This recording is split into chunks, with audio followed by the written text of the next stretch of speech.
пътувания, които започват с багаж и билети. Но това започна с един сън и един знак, който още не разбирам. Реката запомня. Просто гледай, но не всички. В Европа, в Токио или в нов свят, който не прилича на нито един друг.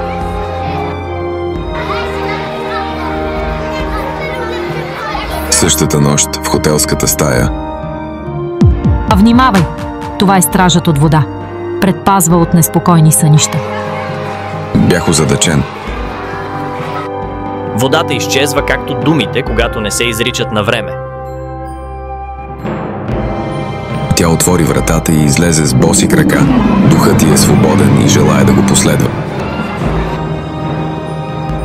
Погледите им не бяха към мен, а сякаш през мен, през времето, през спомена.